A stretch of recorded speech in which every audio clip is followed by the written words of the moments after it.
Halo, halo. Apa kabar? Ngobrol lagi yuk bersama dengan Bung Rocky. Bung Rocky, kita lanjutin lagi ngobrol.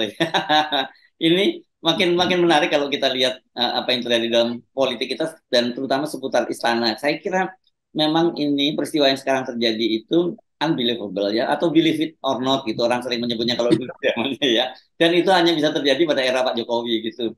Karena sekarang ini kan kemarin kita membahas kakaknya Ibu Megawati, Pak Guntur itu eh, menawarkan solusi untuk PDIP agar Pak Jokowi itu jadikan ketua umum gitu ya. Padahal dia kan ada ponakannya sebenarnya, ada puan yang harusnya jadi putri mahkota. PSI juga sudah menyatakan ini salah satu anggota dewan pembinanya Istana juga mereka akan senang kalau Pak Jokowi itu masuk juga jadi anggota PDIP. Jadi anggota PSI.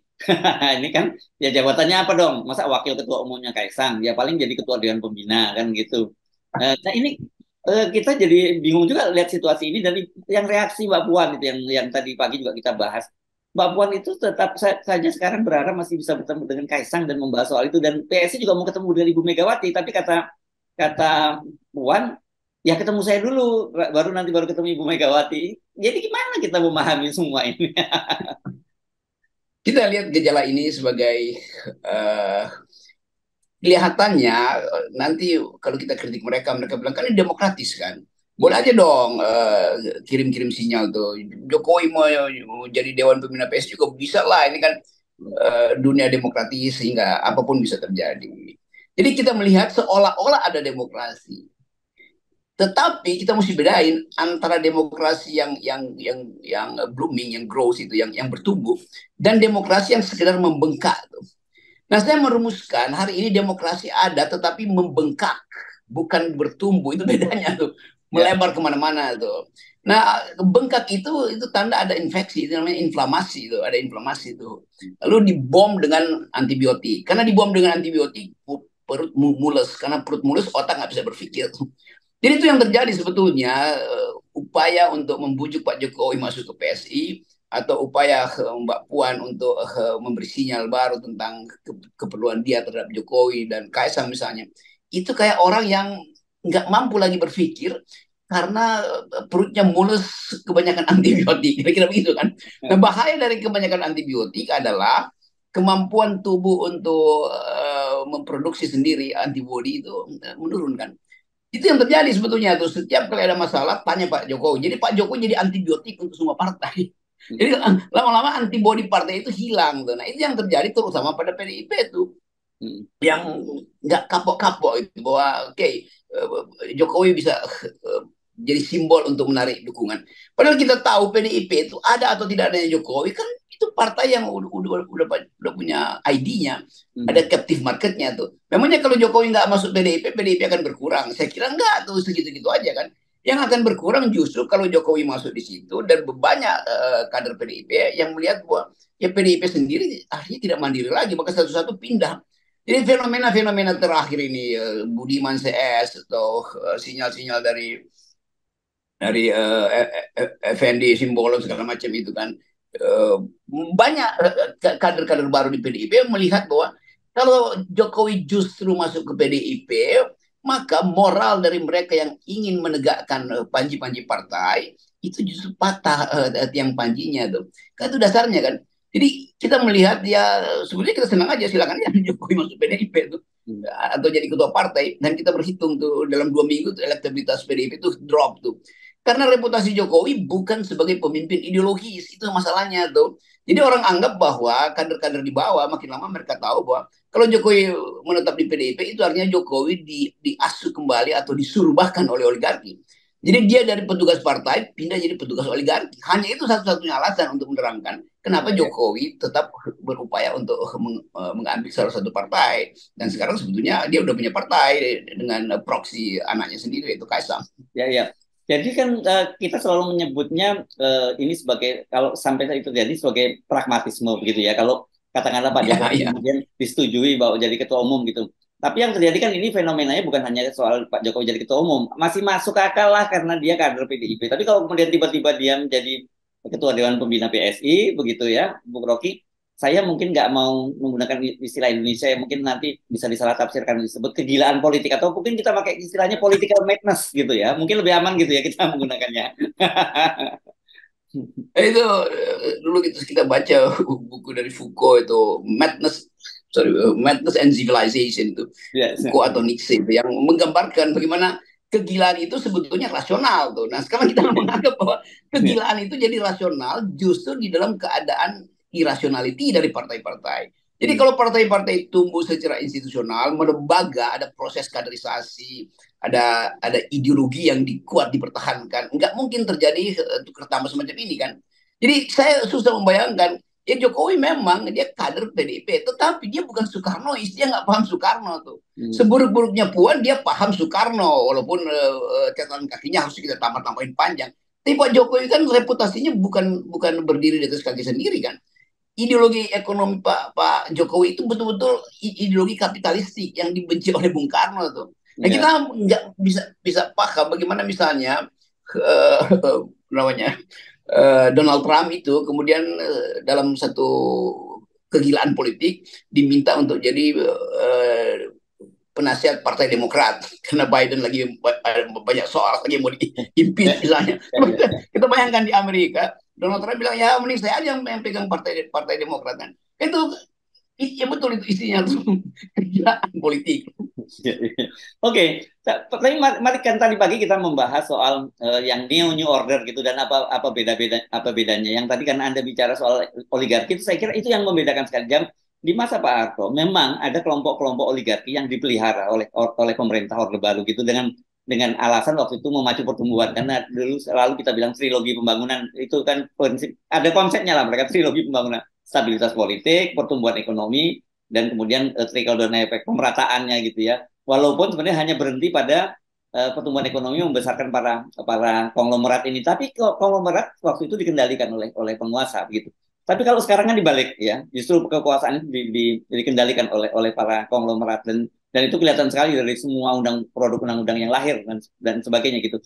Saya usul Bung Rocky ya, yang karena bagaimanapun ini nanti akan bagian dari catatan sejarah yang kita lewatin. Mari kita definisikan situasi ini sekarang ini sehingga nanti ketika para akademisi itu membuat catatan sejarah tentang masa-masa ini, masa-masa political madness di Indonesian political madness ini bisa bisa dengan mudah kita merujuknya gitu.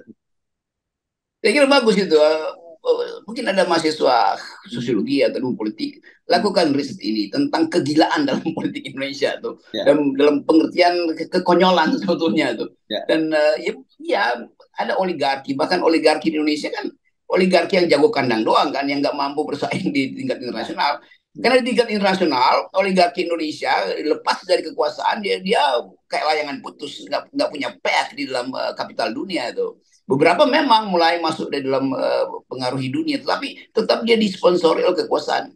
Jadi Pak Jokowi misalnya itu jadi tunggangan aja dari oligarki.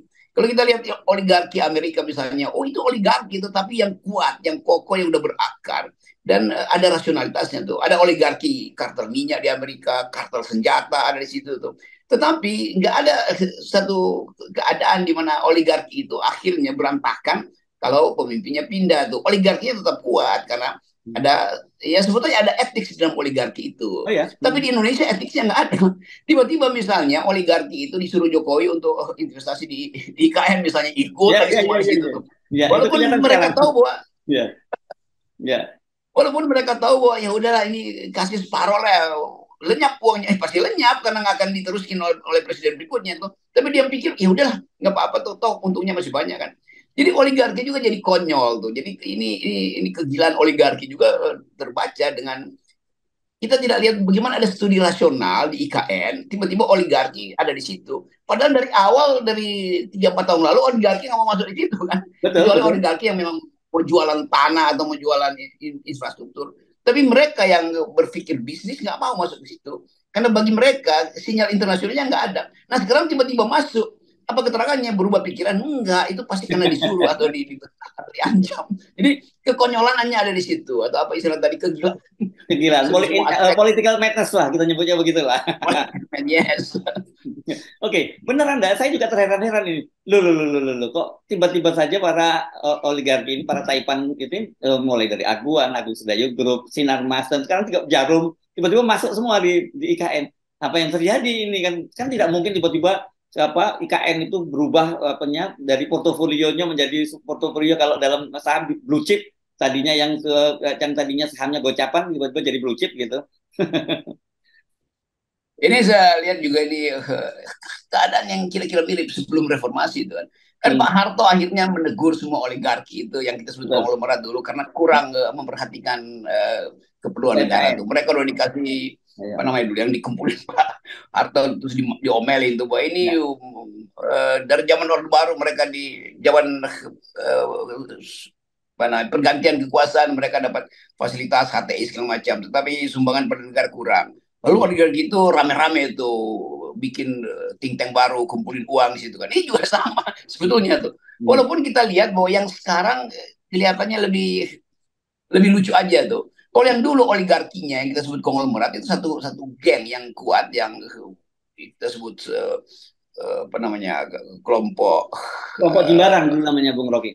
ya kelompok Jimbaran itu Ya, ya, dan akhirnya di ujung kekuasaan Pak Harto mereka semua mundur satu-satu kan ya. dan terlihat Pak Soeharto akhirnya ya separuh ditipu juga karena Hmm, itu cuma sekedar bentakan kecil yang mereka tahu toh Harto akan selesai itu hmm, demikian juga kita tahu mereka ketika negara kekurangan uang diperas di depan suruh bayar pajak 3 tahun ke depan walaupun dia belum belum hmm, berproduksi itu tapi mereka tahu bahwa ini kalau kita bayar pajak ke depan tentu kita akan dapat konsesi kalau enggak ya nggak ada gunanya dong hmm. pajak kita itu tuh kalau nggak diikuti dengan kegiatan di sektor real. Nah kira-kira begitu juga di IKN akan ada kegiatan real di situ yang membutuhkan modal karena modalnya nggak bisa dapat dari luar negeri maka diperintahkanlah oligarki dalam negeri untuk masuk di situ.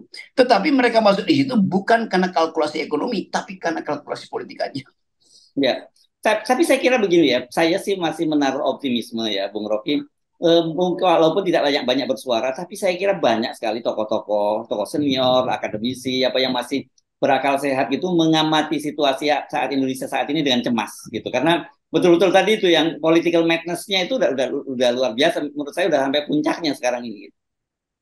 Saya tetap punya pandangan yang sama.